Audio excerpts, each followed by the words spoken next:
So this is called Three Generations, One Table Every Week.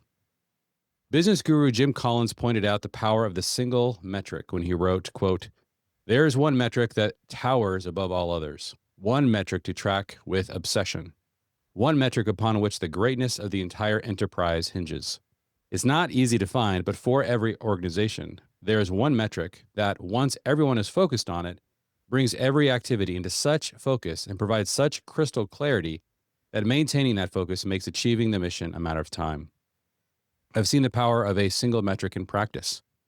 The drive to have the Bible translated into every language caught the attention of Mart Green from the Hobby Lobby family. The Green family brought together all the organizations involved in Bible translation into a single effort focused on a single metric called Illuminations, which took this effort from a 100 plus year dream to achievable by the year 2033. The hidden reason sports are so intoxicating is the power of the single metric, the scoreboard. Imagine a sport attempting to gain popularity without a straightforward way to keep score.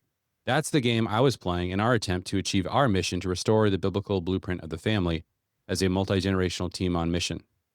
Recently, I met with a group of leaders from various family ministries, and we discussed the challenge of finding a single metric to rally around that would focus our efforts on restoring the family.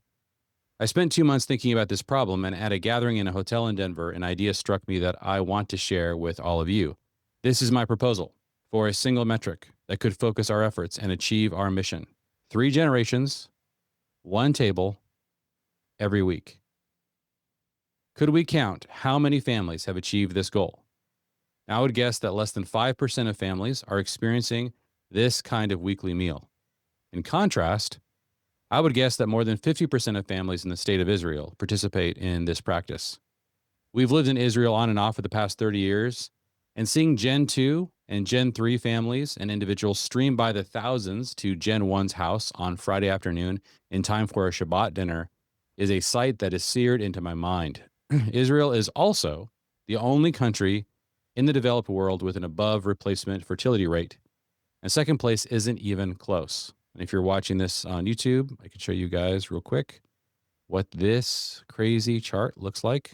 That's what it looks like. So you see here, Israel, their fertility rate's almost at 3 births per woman. And in the developed world, the next country with a fertility rate that's the next highest is 1.8. So, man, huge discrepancy between Israel, which is way above fertility rate, and every other developed country in the world, which is way below fertility rate, with South Korea being the furthest down. I think it's at 0.07 children per woman. High fertility, after a culture has achieved relative affluence, results from a single variable: the closely connected multi-generational family. I've been training families for the past 20 years, and I've learned something shocking. If a family crafts a weekly, enjoyable, intimate family meal designed for 3 or more generations, that family will not be able to stop their family from going multi-generational. It happens automatically. This rhythm is that powerful. And I'm not talking about the quick weeknight meal championed by many family ministries where we eat fast, talk faster before everyone scatters back to their individual pursuits. No, we're talking about a practice of a meal that feels almost timeless, an evening where no one has someplace better to go. We're here to spend a whole evening together, to laugh, to share, to grieve, to play, to dance, to cook, to clean, to tell stories, and to live fully into our family identities as father, mother, brother, sister, son, daughter. I know many of you reading this, or hearing this in this case, are leading families at various stages. So let me outline a practical first step toward achieving this. For young families with healthy parents nearby, practice this with your small, immediate family first. Once you get this down, invite your parents to these periodically, and only invite them weekly if it's healthy and you all look forward to spending time together.